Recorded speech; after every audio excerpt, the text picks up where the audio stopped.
¿Pueden verla? Sí, sí se ve.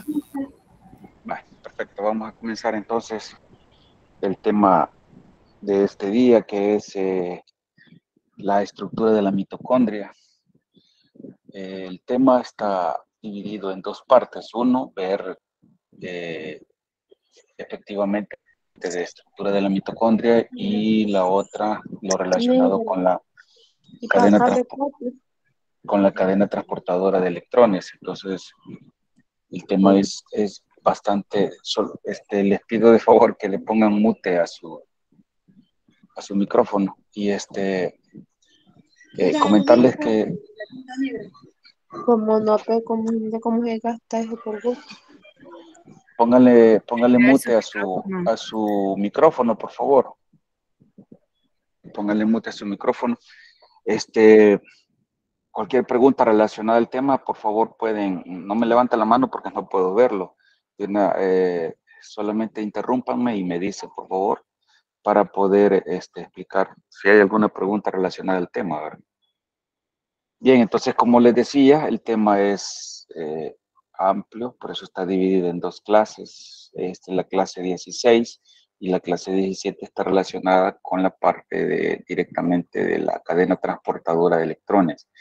Ahora solo vamos a ver lo relacionado a la estructura de la mitocondria y los componentes que están relacionados con ese transporte electrónico, para pues poderlo utilizar para la próxima clase, ¿verdad?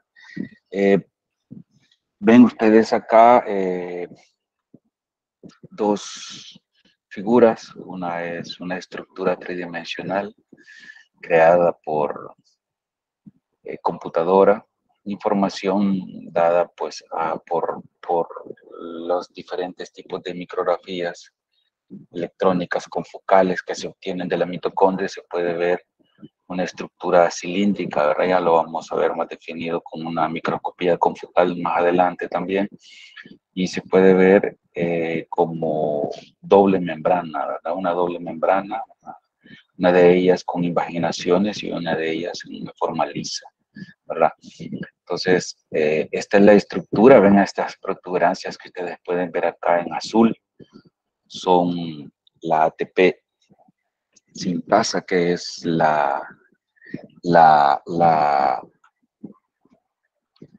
que es el sitio donde se está sintetizando el DNA. Y pues vamos a ver otros componentes también relacionados con la cadena. Y esta es un GIF, una figura GIF de la ATP sintasa. Vean con su mecanismo rotatorio, la entrada de un ADP, el paso de moléculas que inducen pues la fosforilación del ADP. Este es el ADP y este es un fosfato inorgánico, y el mecanismo rotatorio, ¿verdad?, de la ATP sintasa de la subunidad F1, que induce pues la fosforilación del ADP a ATP. Entonces, comentándoles también que el tema pues tiene mucha parte de integración, la información de integración de varias vías metabólicas que han visto anteriormente, y es tan grande el material relacionado con ellos que, como decía acá Lynn Margulis, que fue la investigadora que ha propuesto el origen directo de la mitocondria para la célula eucariota, decía: no sé muy bien si la vida es una materia envuelta en energía o si es energía envuelta en un caldo de materia. Pues dadas las complejidades que se dan en estos mecanismos celulares. Entonces, no duden por favor de hacerme algún comentario o pregunta directa, interrumpirme. No hay ningún inconveniente, y para poderla solventar y tener clara la información. Para la clase, el libro de texto que ustedes tienen, el capítulo 19, y también está relacionado dos partes. Una del capítulo 13, el 13.3, relacionado con la transferencia del grupo fosforilo y el ATP, y las reacciones de óxido-reducción, ¿verdad?, que se dan en la cadena transportadora de electrones. Estos dos parece que ya son parte también de una clase que vieron de bioenergética, que no sé cuál es, y pues ahí pueden complementarlo, ¿verdad? No sé por qué se me está adelantando esto, pero bueno. Los objetivos que vamos a ver rápidamente, no los voy a leer, son varios, a través de la estructura de la mitocondria y cómo es que se da la síntesis de ATP.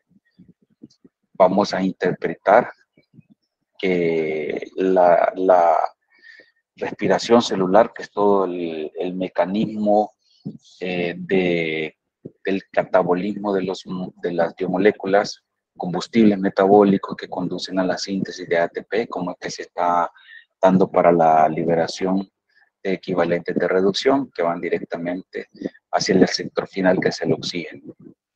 Vamos a identificar cada uno de los componentes de la cadena transportadora de electrones y cuál es la función de cada uno de esos componentes.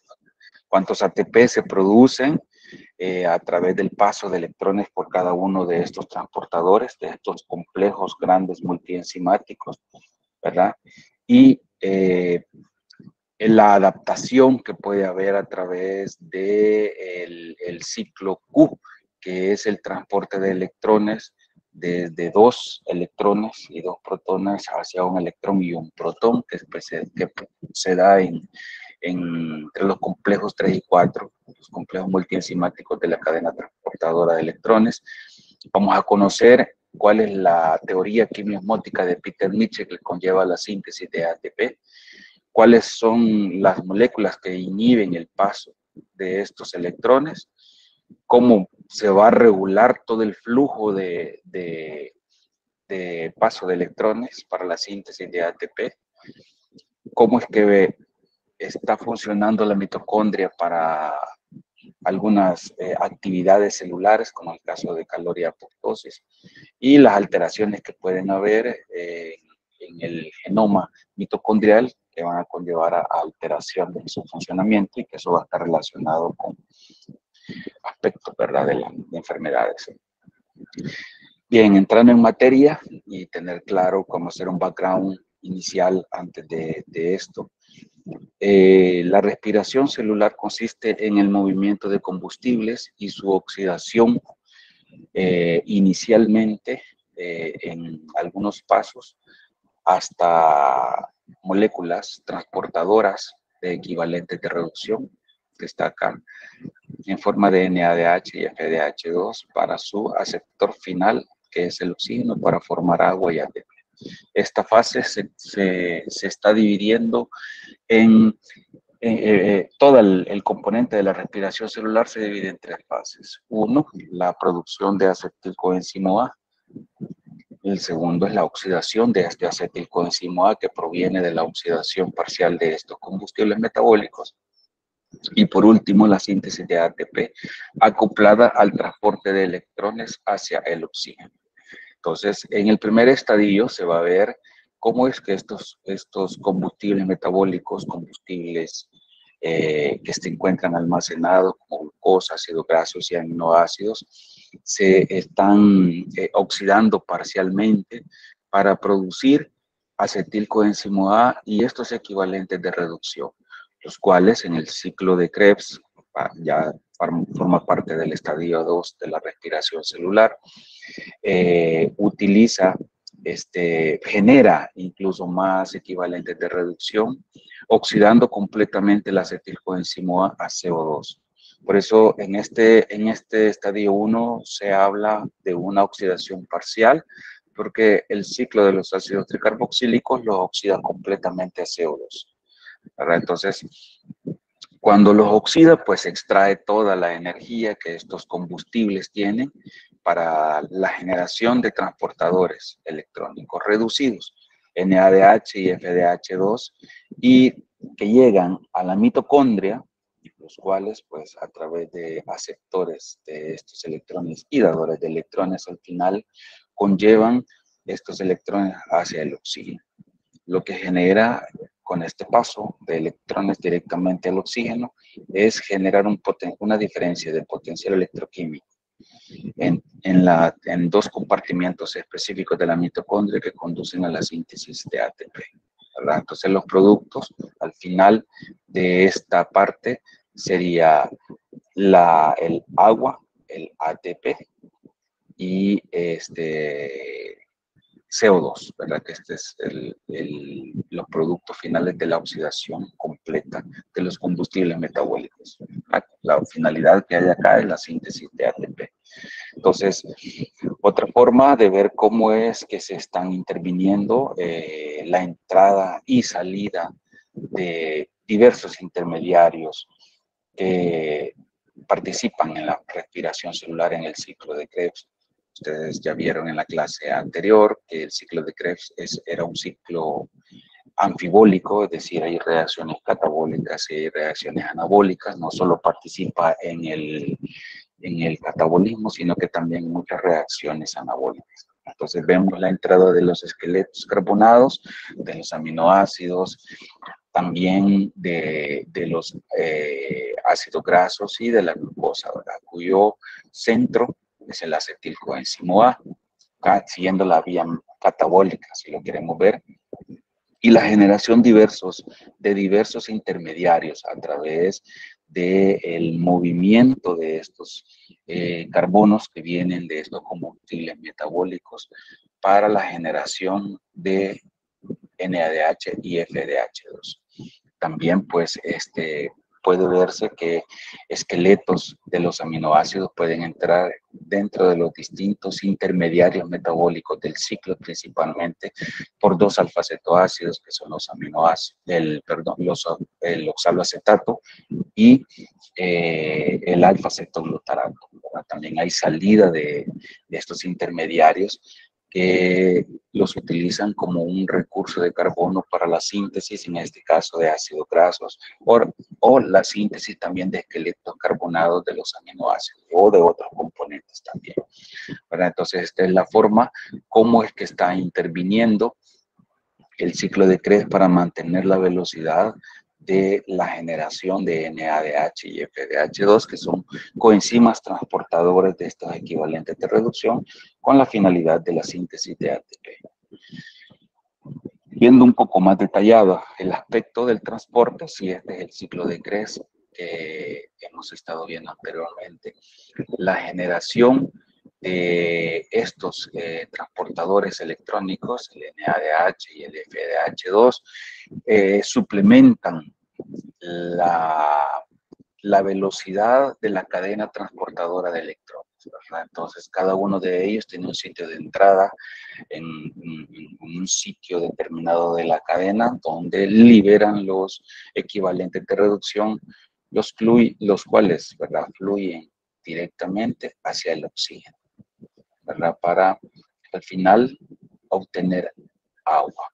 Y lo que sucede con este flujo de electrones que está acoplado directamente a él son el bombeo de estos protones. Si ustedes ven acá el paso de estos protones desde algunos puntos específicos de la cadena hacia el espacio intermembranal, ¿verdad?, lo cual va a producir esta diferencia de potencial eléctrico, porque las cargas positivas salen desde la matriz mitocondrial, convirtiendo la matriz mitocondrial, que es una parte de la mitocondria, se queda con una carga negativa y el espacio intermembranal adquiere una carga positiva por la presencia de protones. Entonces, eso lo que hace acá es que induce un paso a través de una forma pasiva hacia la ATP sintasa, la cual utiliza como sustratos al ADP y al fosfato inorgánico, los cuales son trasladados activamente, ¿verdad?, desde afuera de la mitocondria hacia adentro por transportadores específicos, los cuales utilizan como sustrato y sintetizan ATP. Pero el ATP, pues, posteriormente es trasladado a los diversos lugares donde va a ser utilizado como moneda energética. El mecanismo que fue planteado inicialmente por Peter Mitchell para la generación de ATP está precisamente relacionado con lo que he mencionado anteriormente, en la cual sustratos reducidos, todos los combustibles metabólicos se encuentran en un estado reducido, son grandemente reducidos. Entre más grande sea la molécula del combustible metabólico, en este caso, por ejemplo, un ácido graso, va a generar mucha cantidad de acetilcoenzimo A e inicialmente va a generar también coenzimas reducidas que van a ser utilizadas, ¿verdad?, por la mitocondria. Entonces, la gran cantidad de sustratos reducidos o de coenzimas reducidas se lo dona precisamente hacia estos componentes de la cadena. Eso fue propuesto precisamente por Peter Mitchell, y los cuales él mencionaba de que el paso pasivo, si se quiere ver a través de los diferentes potenciales de óxido reducción que tienen estos componentes de la cadena, está acoplado inherentemente a un bombeo de protones. Entonces, este bombeo de protones es la parte fundamental que conduce a la formación de este potencial, de una diferencia de potencial eléctrico y químico, como lo vimos anteriormente, utilizado posteriormente para sintetizar ATP. El mecanismo, pues como se ve acá, el principio es pero el mecanismo es un poco más complicado. Lo vamos a ver en la otra clase, cómo es que se pueda dar. Ahora solo nos vamos a detener todo lo que está relacionado alrededor de estos componentes y conocer cuáles son los participantes en esta cadena transportadora de electrones. Para la síntesis de ATP no solamente está relacionado a través de la ATP sintasa, sino que también, como lo vieron en las clases anteriores, un par de clases anteriores, cómo es que se está sintetizando ATP a través de reacciones en los cuales intervienen compuestos de alta energía. Estos compuestos se llaman compuestos macroérgicos y su energía inherente a ellos, pues proporciona la fuerza para donar o transferir el grupo fosforilo que ellos transportan para sintetizar el ADP y formar ATP. Esto pues implicará que parte de esta energía que conlleva este compuesto macroérgico es utilizado para la síntesis de ATP, pero en esta reacción, ¿verdad? Por eso se llama a través de una fosforilación a nivel del sustrato, ¿verdad? No utilizando una energía quimiosmótica, sino que es a través de estos diversos componentes. Hay varios, en este caso ustedes pueden ver dos reacciones en las cuales han visto anteriormente. Una es catalizada por la piruvato sinasa, en la cual el fósforo, el piruvato fosforilía el ADP para formar ATP y piruvato, un alfa-cetoácido, pues que va a seguir oxidándose en el ciclo de los ácidos tricarboxílicos, descarboxilándose para producir grandes cantidades de coenzimas reducidas. El 1,3-bifosfoglicerato también es otro compuesto macroérgico. Estos dos componentes están acá. A través de la fosfoglicerato-sinasa, la enzima traslada uno de los fosfatos que lleva el 1,3-bifosfoglicerato hacia el ADP, sintetizando ATP. Otro componente macroérgico es la creatina fosfato, que ustedes ya lo han visto anteriormente, la cual es un componente que dona su grupo fosfato de una forma reversible en condiciones en las cuales las concentraciones de ATP pues no son lo suficientemente altas para mantener la actividad celular. En este caso, la creatina fosfato o fosfato de creatina, en un momento determinado, dona su grupo fosfato, mientras la fosforilación oxidativa y otras reacciones celulares pues se elevan en cantidad y en velocidad para la formación de ATP. Para mientras, el fosfato de creatina dona su grupo fosfato al ADP, formando ATP, y cuando las concentraciones de ATP pues se han estabilizado, este mismo fosfato que se encuentra en el ATP es utilizado para refosforilar la creatina, formando fosfato de creatina. Es de tener en consideración que este tipo de ciclos a través de la fosforilación y desfosforilación de la creatina, a través de la fosforilación y desfosforilación de la creatina, genera, en este caso, creatinina a través de una deshidratación no enzimática, en la cual pues está formando un producto de desecho, que es la creatinina, que ustedes la han visto, una molécula que es utilizada para poder determinar cómo que está funcionando a nivel renal, ¿verdad? Para la depuración de la creatinina. Les he dicho que por favor no me levanten la mano porque no puedo ver quién es. Mejor interrúmpanme y si necesitan algo, me dicen por favor. Si hay alguien que quiere decir.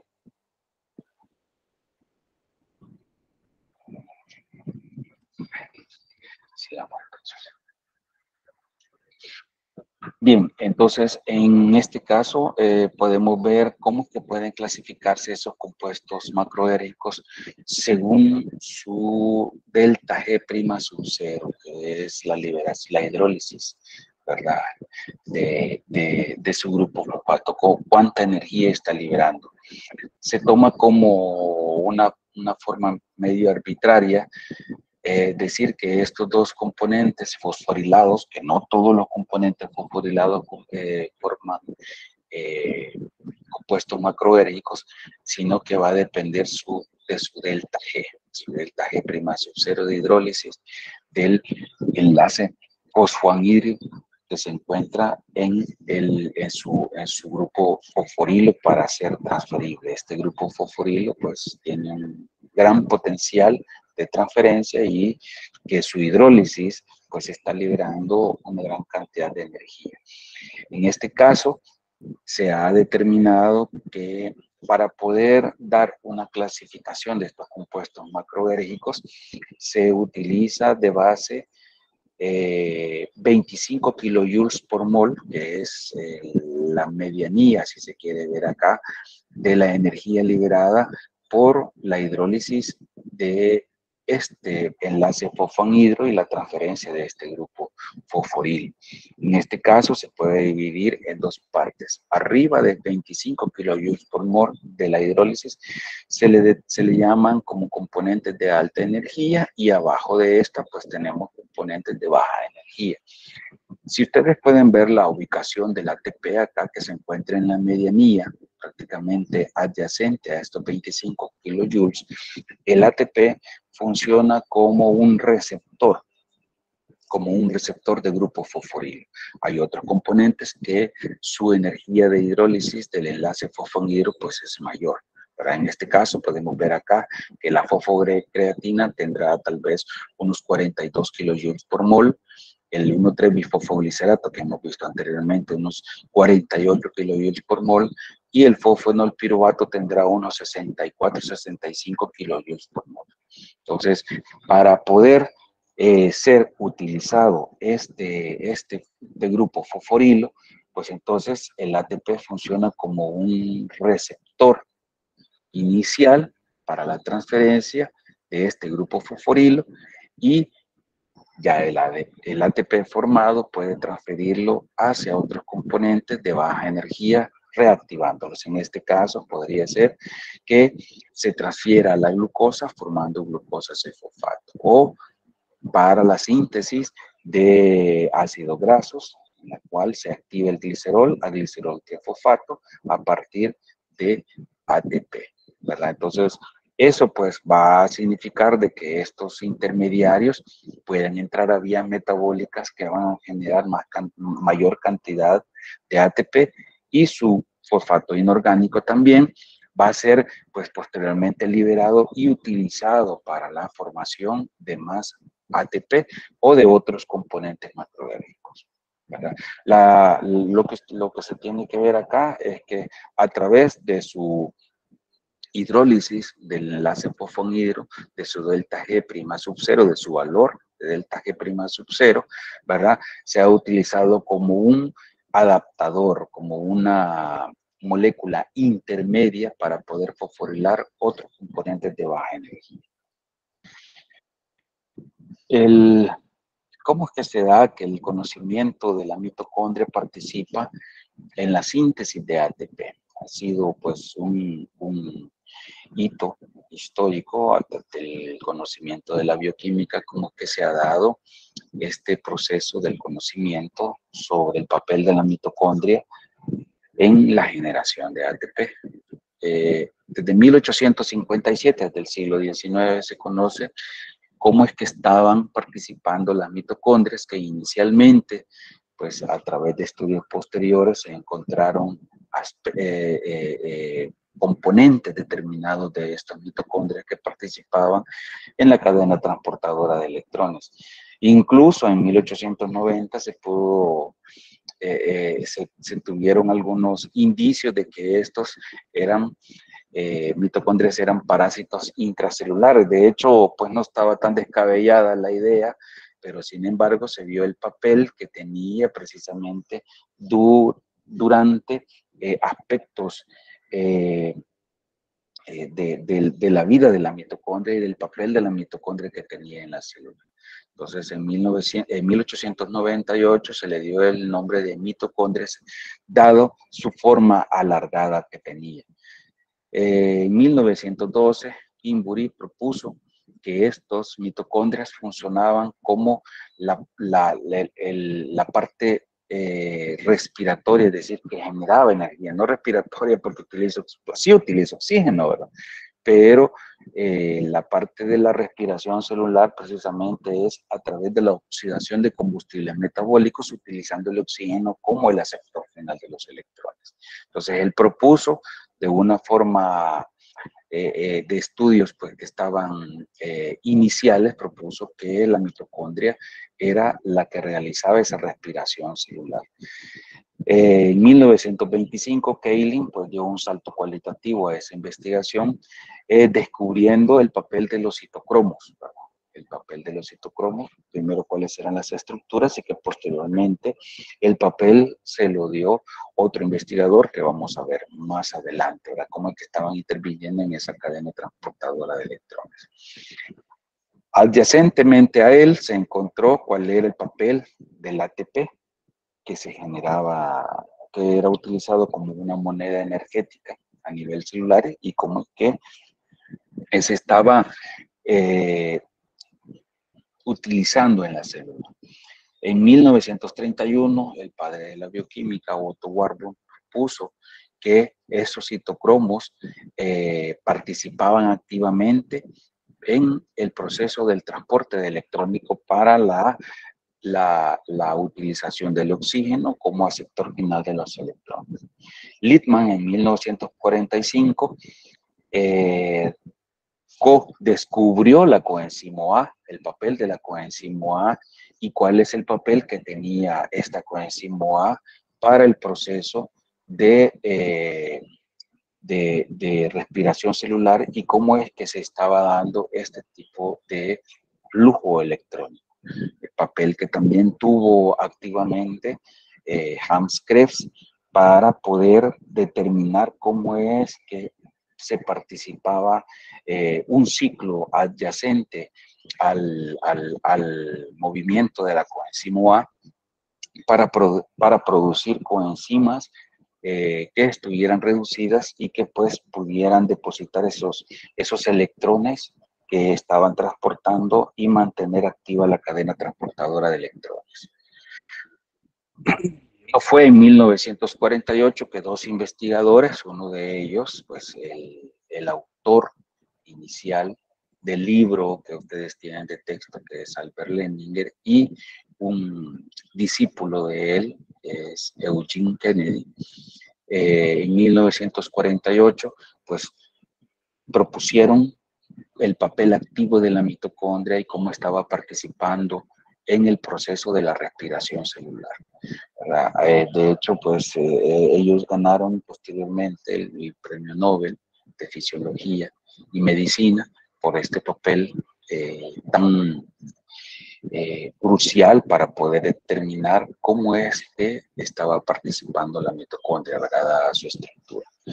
En 1900, a principios de los años 60, en 1961, Efraín Racker descubrió, dado estudios producidos por Leninger y Kennedy, cómo es que la mitocondria pues tenía dentro de su estructura la unidad F1, que fue la primera proteína relacionada con la síntesis de ATP y que posteriormente dio a pie a que se estuvieran analizando otro tipo de estructuras relacionadas con la síntesis de ATP.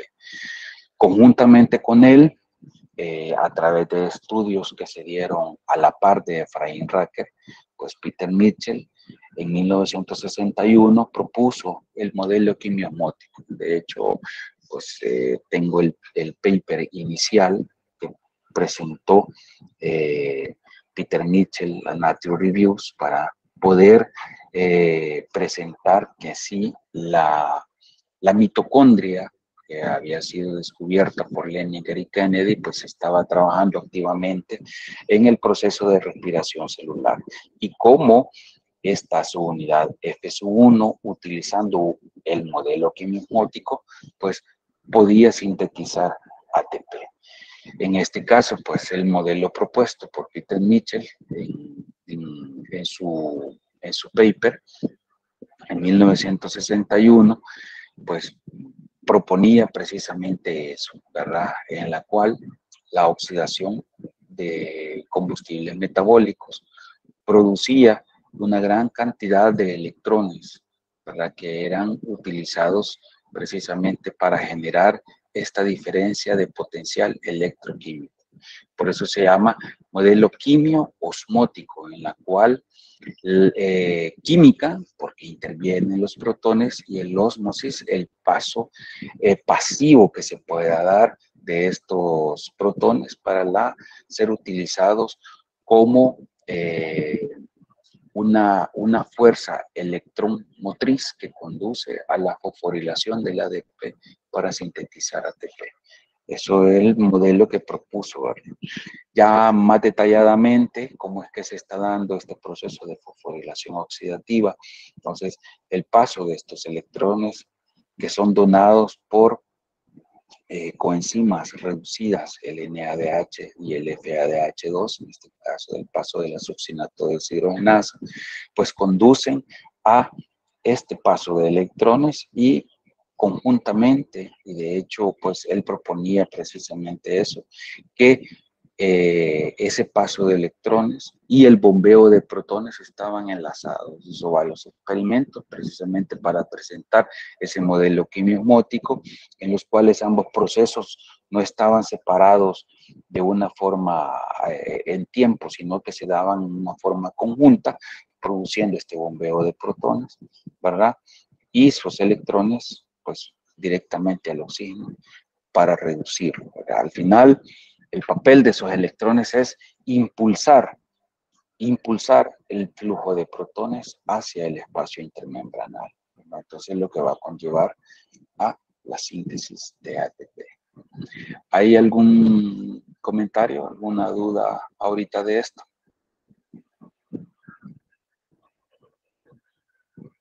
Bueno, sigamos entonces.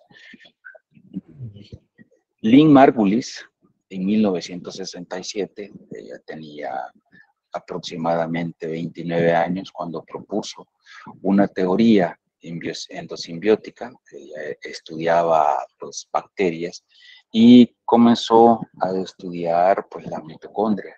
Se hizo la pregunta a ella, que cómo estos orgánulos descendientes de antiguas bacterias, ella proponía precisamente que eran descendientes de bacterias y que habían sido pues captadas por una célula ancestral y cómo podía utilizar la célula ancestral. Esta bacteria, mencionaba ella, como una central energética y que le podía dar energía suplementándola para poder activar todas sus actividades celulares, dando un salto prácticamente cuantitativo y cualitativo al desarrollo de la célula.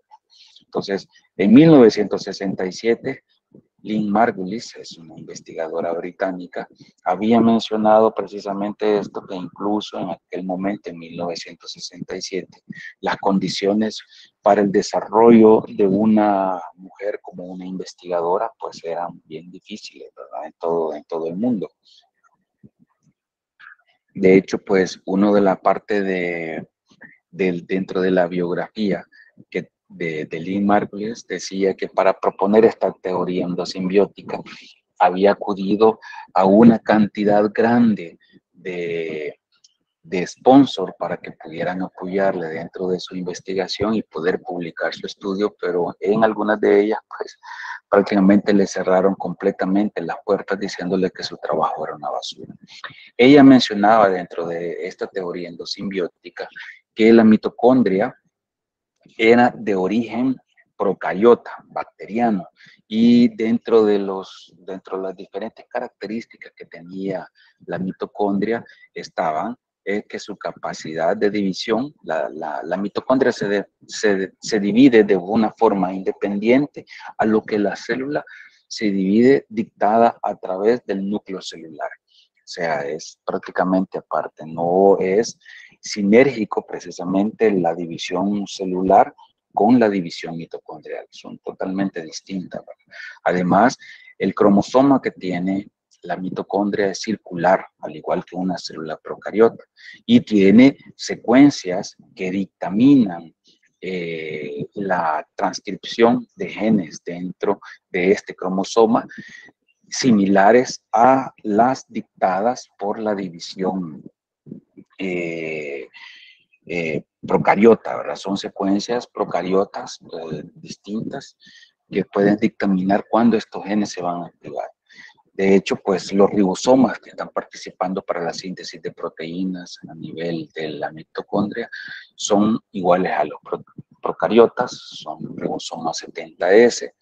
Además de eso, la actividad de los ribosomas y de otras proteínas relacionadas con la mitocondria, pues eran inhibidas por fármacos que inhiben la actividad a nivel de las bacterias. Los fármacos que están actuando a nivel de células procariotas no activan, no inhiben la actividad en las células eucariotas. Entonces, eso pues dio pie a ella para poder determinar como un rasgo bacteriano. Además de eso, la forma en que la mitocondria es heredada, ¿verdad? Cuando se da el proceso de fecundación, cómo es que las mitocondrias son heredadas de forma maternal. Ya lo vamos a ver un poco más adelante.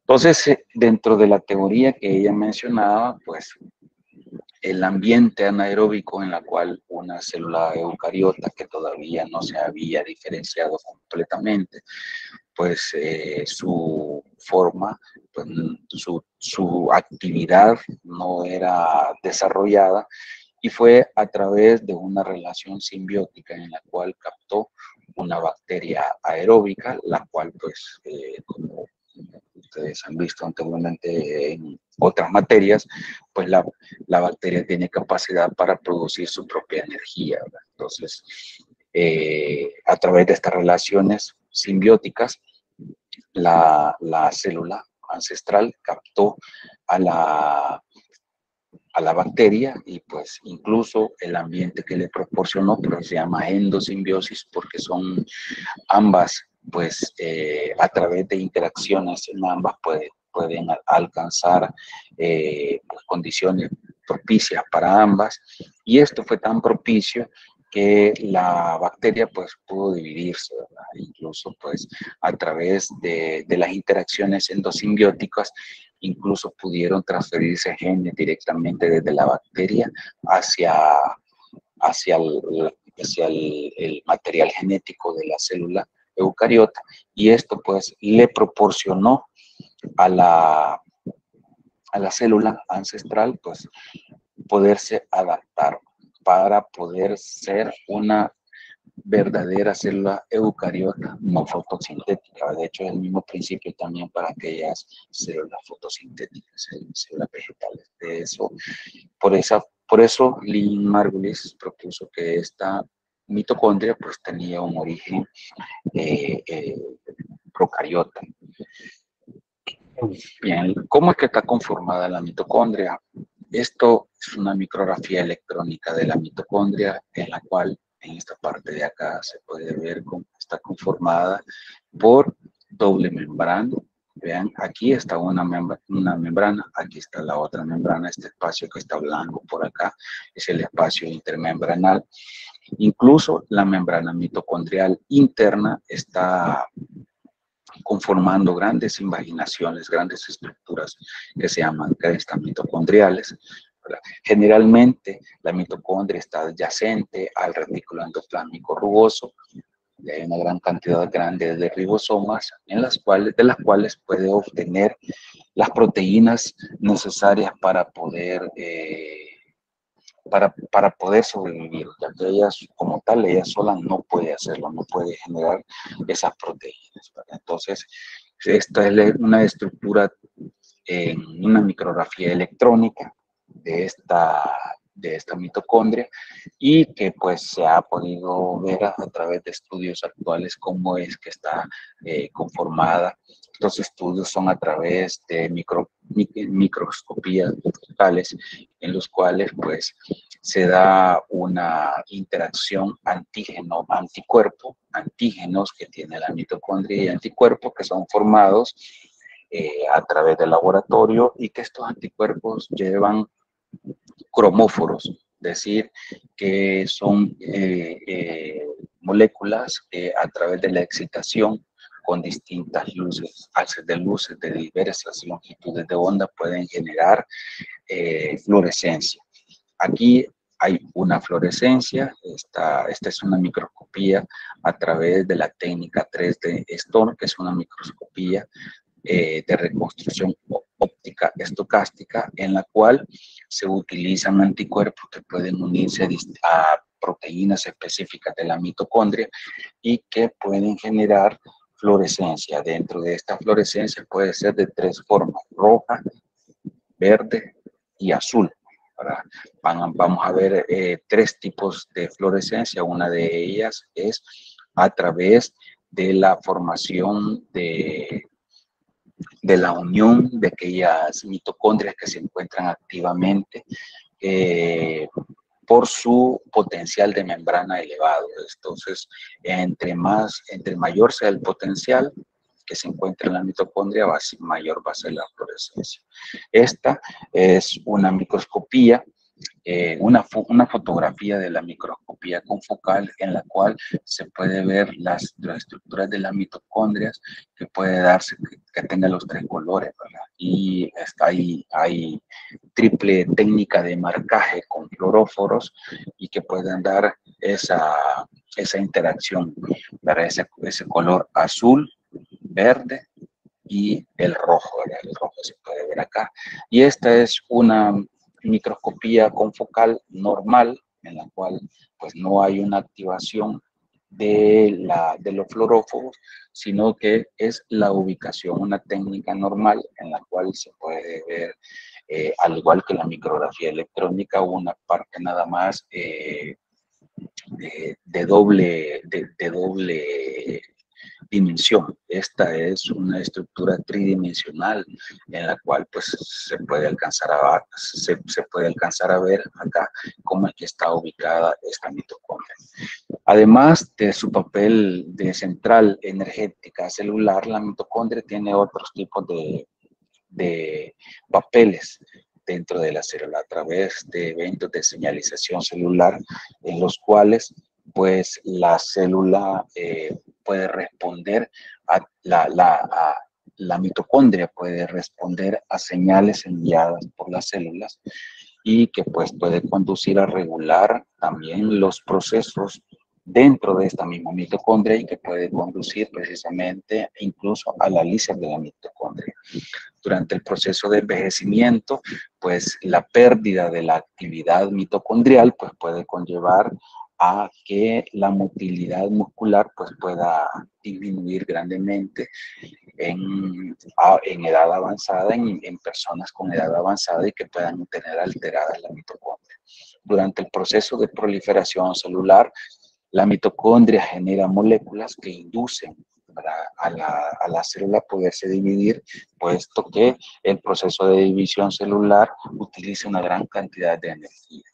Las enfermedades neurodegenerativas actualmente se está viendo el papel crucial que tiene la mitocondria para poder inducir que se dé una alteración en los diversos moléculas que puedan estar alterando el proceso de señalización en una neurona y que pues, puede conllevar al depósito de otros componentes dentro de la célula. La regulación de la apoptosis, es decir, aquel mecanismo de muerte celular programada en la cual pues señales intracelulares puede conducir, en este caso, a que la mitocondria pueda reaccionar. Estas señales que pueden llegar a la célula pueden ser de dos formas. Una señal dentro de la misma célula que pueda conducir a una alteración de la mitocondria y una señal fuera de la célula. ¿Ya? Por eso se llama vías de señalización intrínseca, si es adentro o extrínseca. En cualquiera de los casos, esta alteración de la homeostasis de la mitocondria va a conllevar a una permeabilización de las membranas, principalmente de la membrana mitocondrial interna, que va a conducir a la liberación de citocromo C, que ya la vamos a ver. Estos mecanismos de alteración pues, puede conllevar, al igual que la movilización de calcio en una célula, puede conllevar a su respuesta inmediata. Así lo hace también a través de la presencia de citocromo C a nivel del citoplasma celular, lo cual pues es una señal directa de que la célula pues va a ser rota, va a romperse, va a ser permeabilizada completamente a través de proteasas específicas que se activan a través del citocromo C. Se activan estas proteasas que normalmente no se están activando. Estas proteasas son las caspasas y esto pues conlleva a que el proceso de muerte celular sea un proceso altamente controlado, ¿verdad? Y que no produzca ningún daño, a diferencia de lo que es la necrosis. ¿Cómo es que está conformada esta mitocondria? La mitocondria es un organelo de doble membrana. Esta es la membrana externa y esta es la membrana interna formada por grandes invaginaciones. Tiene un diámetro de aproximadamente 1 micrómetro y puede tener hasta 10 micras de longitud. Por eso son estructuras, vean ustedes acá, estas estructuras alargadas, pero en forma de hilo, por eso se les dio el nombre de mitocondrias. Y cada una de estos componentes de la mitocondria pues tiene una función específica. Tenemos que conocer primero cuáles son esos componentes. Vimos que era un organelo de doble membrana, la membrana que está adyacente al citoplasma y la membrana externa, la membrana interna, que es una membrana con invaginaciones grandes que se llaman crestas. Estas crestas están formadas precisamente para aumentar el espacio donde pueda darse los papeles cruciales, las actividades de la mitocondria, y dos espacios. Uno, el espacio que hay entre cada una de las membranas, que es el espacio intermembranal, y el otro espacio interno dentro de la membrana mitocondrial interna, que es la matriz mitocondrial. Cada una de ellas de estos 4 espacios grandes que ven acá, pues tiene pues una composición determinada y una función específica, ¿verdad? Pueden ver acá en estas estructuras que están acá también la formación de estas crestas mitocondriales, pues está determinada también por el tipo celular en la cual se esté realizando. Entre mayor especialización y necesidad se tenga de esta mitocondria para la generación de energía, pues estas crestas mitocondriales van a ser más profusas, ¿verdad? ¿Cuál es el papel de cada una de estas membranas y de los componentes de la membrana, de las mitocondrias? La membrana externa es una membrana que tiene proteínas específicas que permiten el paso de algunas proteínas, de algunos iones, ¿verdad? Pero no de todos. Estos poros que ustedes ven acá se llaman canal aniónico, en lo que pasan ciertas proteínas de bajo peso molecular y ciertos iones. La membrana mitocondrial interna es una membrana altamente impermeable, ¿verdad? Y esa impermeabilidad permite que el potencial de membrana de la membrana mitocondrial interna pues sea elevado. La pérdida de potencial de membrana conlleva a la alteración de la proteína y, por supuesto, a la lisis de la mitocondria.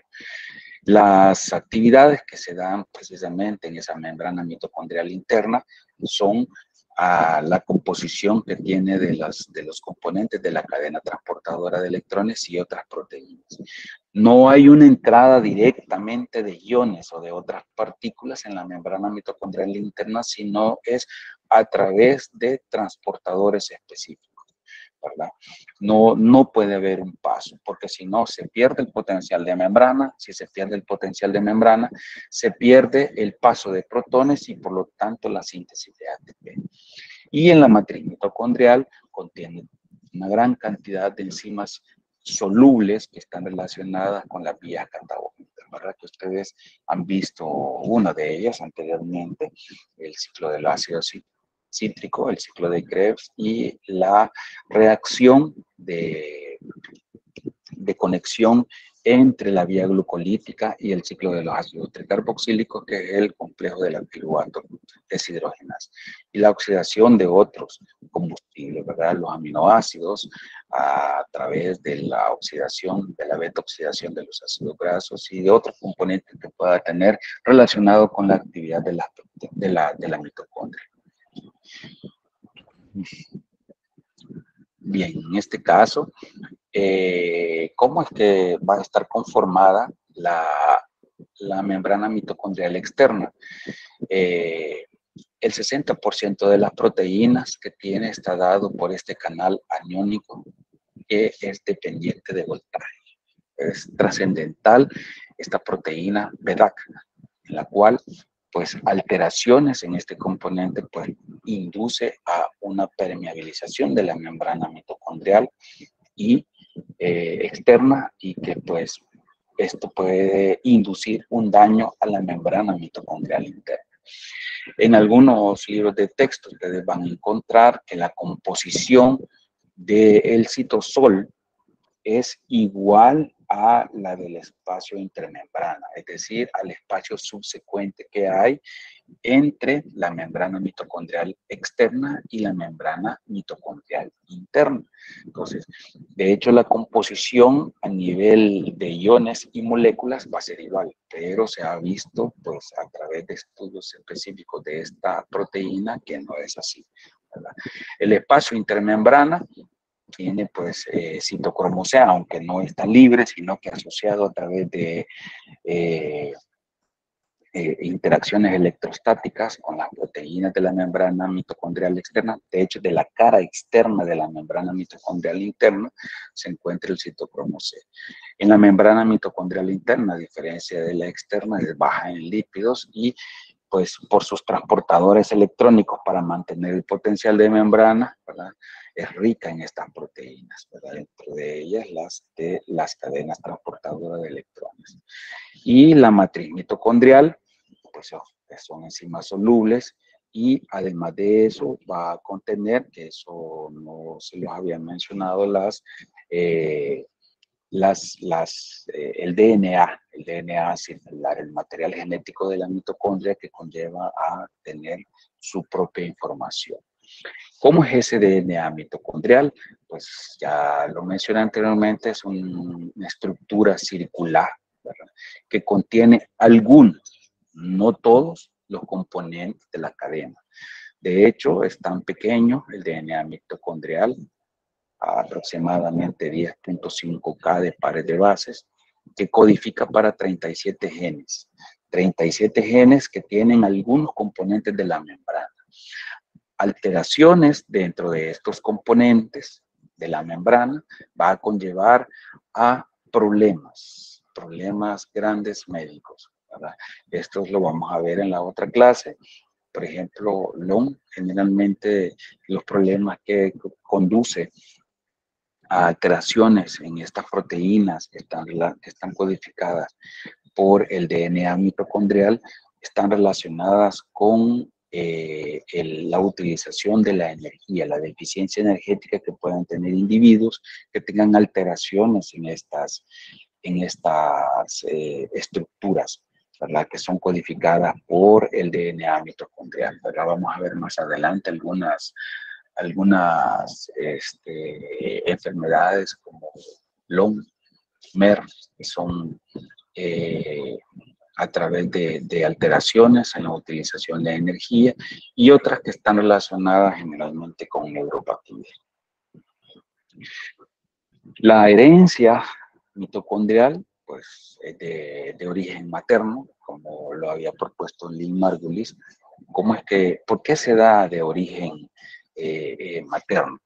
Durante el proceso de fecundación de un espermatozoide a un ovocito secundario, pues al haber contacto con la corona radiada y la entrada del material genético del espermatozoide, hay un bloqueo del paso. Vean ustedes, esta es la parte de las mitocondrias, en el acrosoma, en la cabeza del espermatozoide.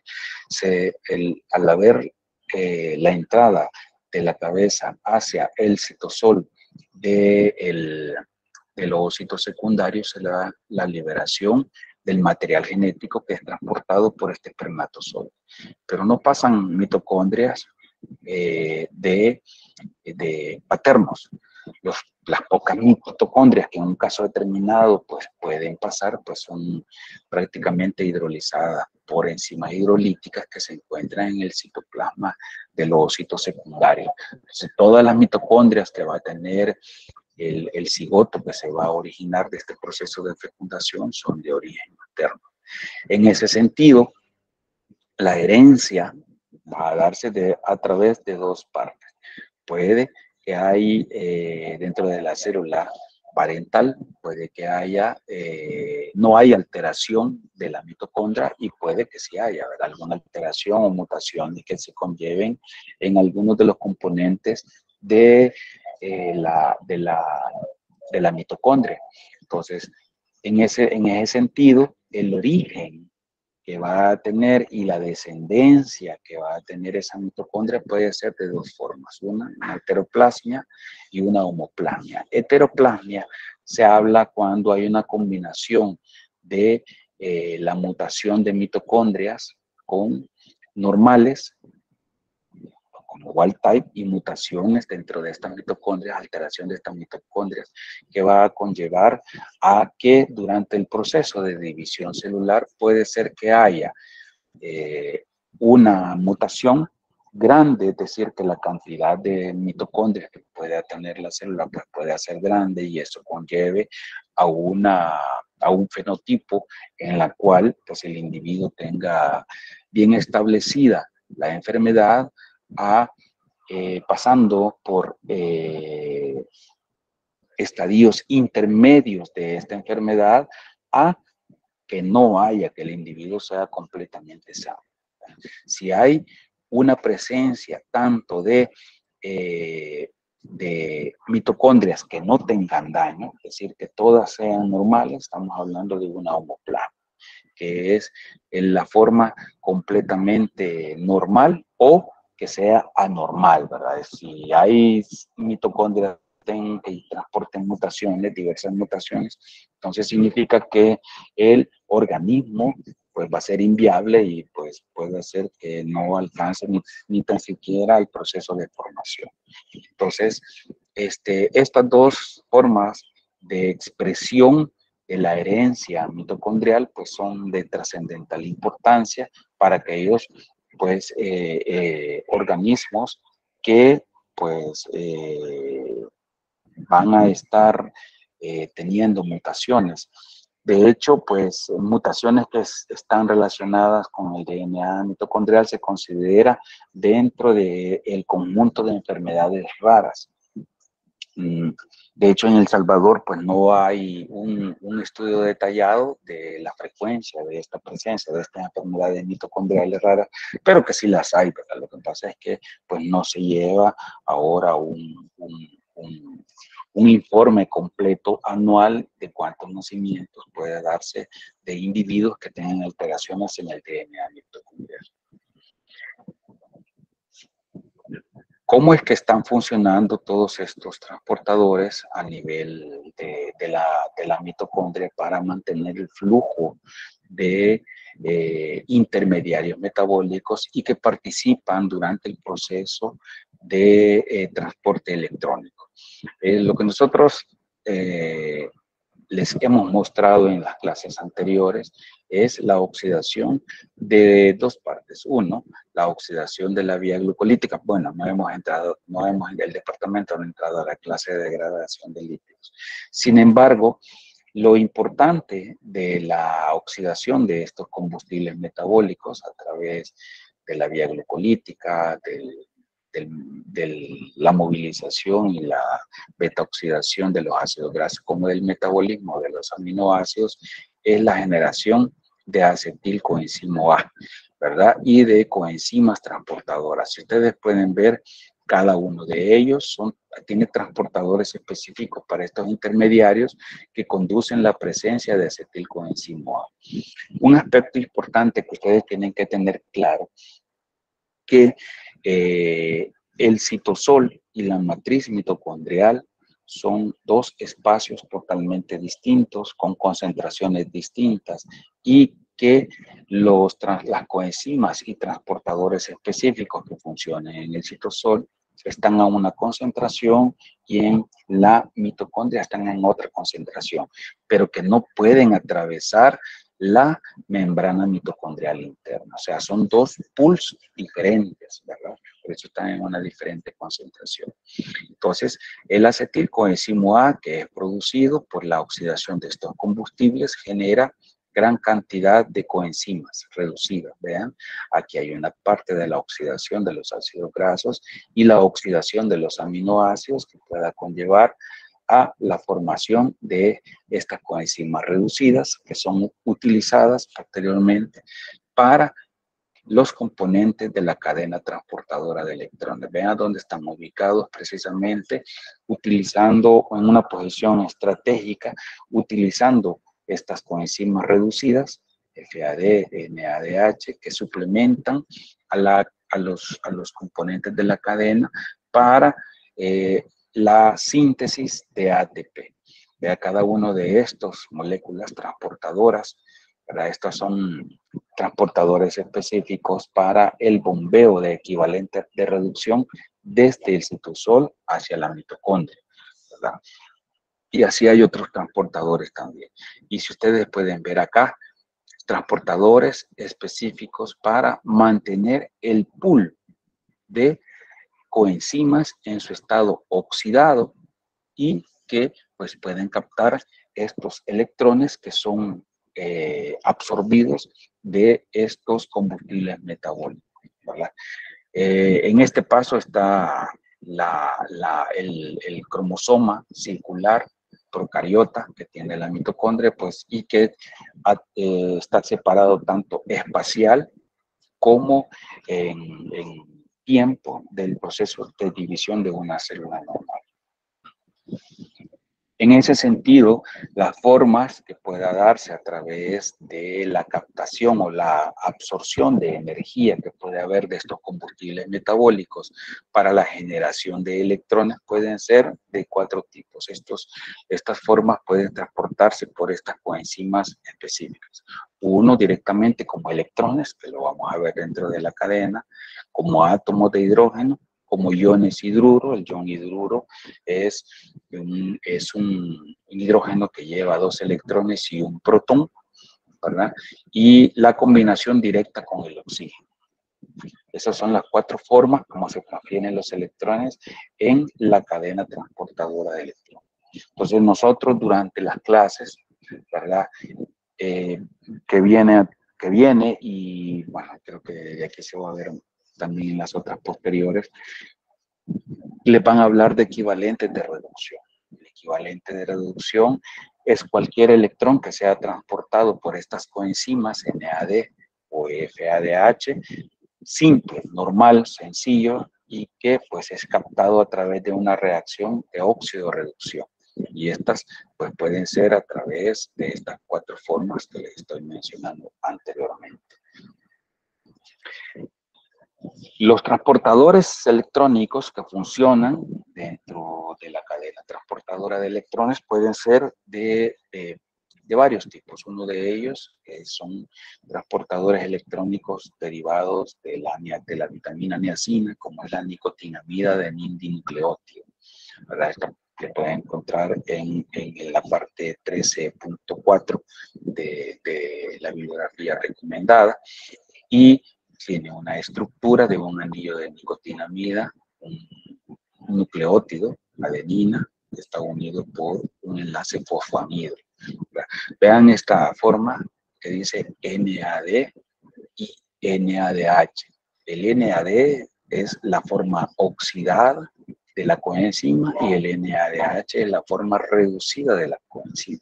De hecho, este signo positivo que ustedes pueden ver acá se refiere al nitrógeno que se encuentra oxidado, al nitrógeno del anillo de nicotinamida, no de lo demás del componente del NAD, sino que el anillo de nicotinamida.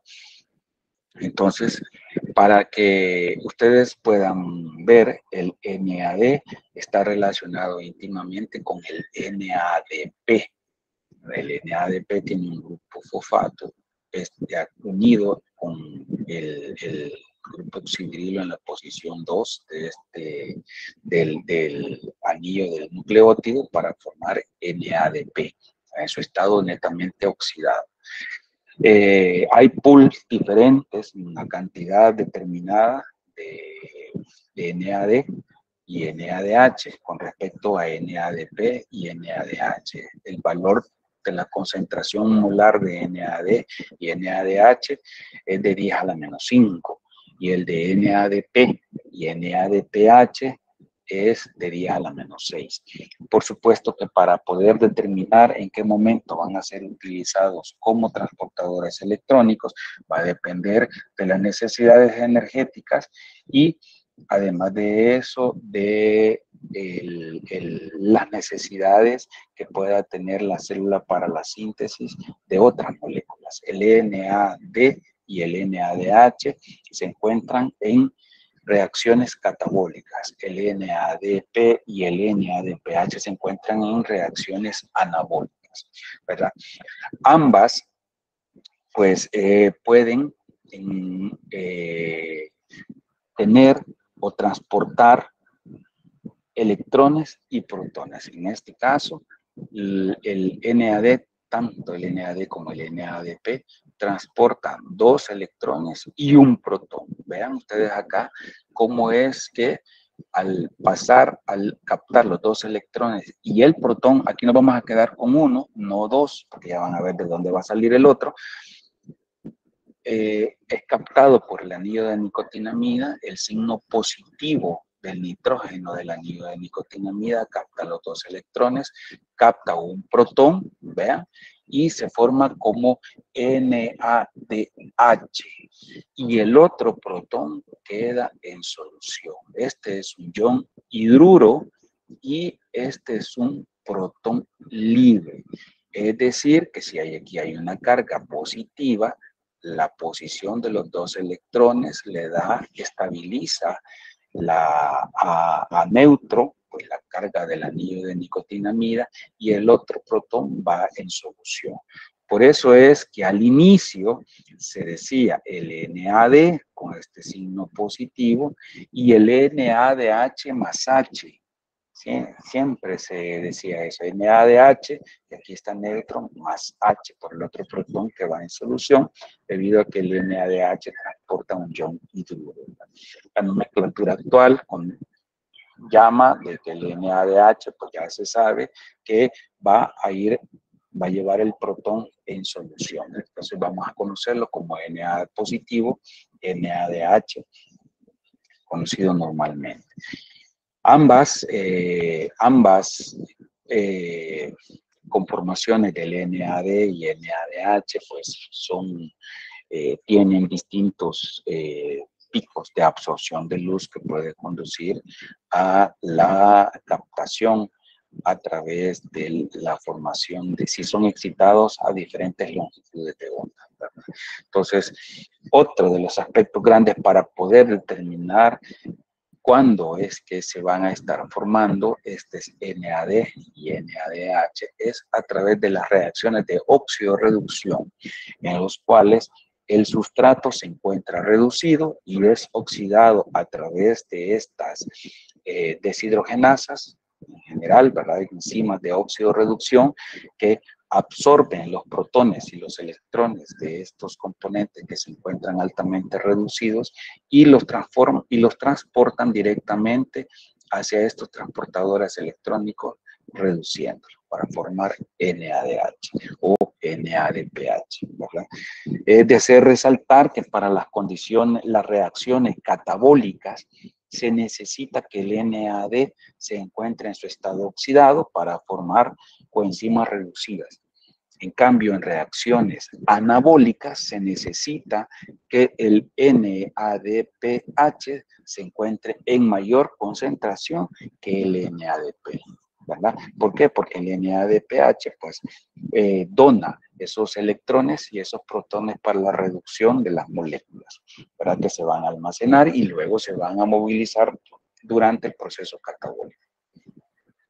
Algunas reacciones están ligadas precisamente tanto a NAD como a NADP. Hay algunas que ustedes han visto, ¿verdad? A través del alfa-cetoglutarato deshidrogenasa para formar succinilcoenzimo A, la malato deshidrogenasa para producir oxaloacetato en la última reacción del ciclo de los ácidos tricarboxílicos, la carboxilación del piruvato, la descarboxilación del piruvato a través del complejo piruvato deshidrogenasa para producir acetilcoenzimo A, la oxidación del gliceraldehído trifosfato para formar un 3-bifosfoglicerato y NADH, vean, dependientes de NAD. Sin embargo, pues hay enzimas que pueden estar funcionando tanto con NAD como NADP, que se llaman oxidazos de función mixta, ¿verdad? Una de ellas lo van a ver más adelante durante la oxidación de los aminoácidos. Otro punto importante, se me olvidaba mencionarle acá, que para poder mantener el pool normal de aminoácidos se necesita que para que la célula trabaje de una forma eficiente, se necesita que la relación, y esto ustedes lo pueden ir valorando con los otros datos que se den, el NADH con respecto a la NAD, la proporción tiene que ser baja, a distinto de la relación NADPH y NADP que se necesita que sea alta para que se pueda mantener una homeostasis normal de la célula. Otro transportador electrónico es el FAD, que son las flavoproteínas dependientes de flavina. Son estructuras de esta coenzima en la cual pues estas flavinas se tienen dentro de su estructura un anillo de isoleucina. El FMN significa flavina mononucleótido, FAD, flavida adenin dinucleótido. tiene un segundo núcleo dentro de esta estructura del anillo de isoloxacina. La diferencia que hay con respecto a el NAD es que este anillo de isoloxacina puede recibir un protón y un electrón, conformando una estructura de semiquinona, una estructura estable, un radical, que no va a ser altamente reactivo y que puede captar otro protón y otro electrón, reduciéndolo completamente, ¿verdad? Entonces se va a llamar como FADH2. Entonces, vamos a ver dentro de la cadena cómo es que este FAD y FMN pues van a estar oxidados, van a captar los electrones y se van a convertir en FADH2. Es decir, que estos transportadores electrónicos derivados de FAD, de flavoproteínas, pues van a transportar 2 electrones y 2 protones, a diferencia de en el caso del NAD que transportaba un ion hidruro, ¿verdad? Y además de eso, pues el NAD es una coenzima móvil que se puede trasladar de un sustrato a otro, a diferencia del FAD y el FMN, que funcionan como grupos prostéticos, que no están directamente, covalentemente unidos a las proteínas, pero sí lo pueden estar fuertemente unidos, ¿verdad? Conformando como grupos prostéticos de los complejos multienzimáticos dentro de los que ellos pues, participan como transportadores electrónicos. Algunas enzimas que utilizan FAD, este texto que están acá, pues no sé si lo estará porque está en la edición en inglés, ¿verdad? No sé si estará en la edición que ustedes tienen en español, pero pues lo podrían buscar de estas páginas por si quieren ver. Bueno, esto ya lo saben, el desuccinato de deshidrogenasa, donde participa a través de su grupo prostético FAD o del complejo 1 de la cadena transportadora de electrones que tiene flavina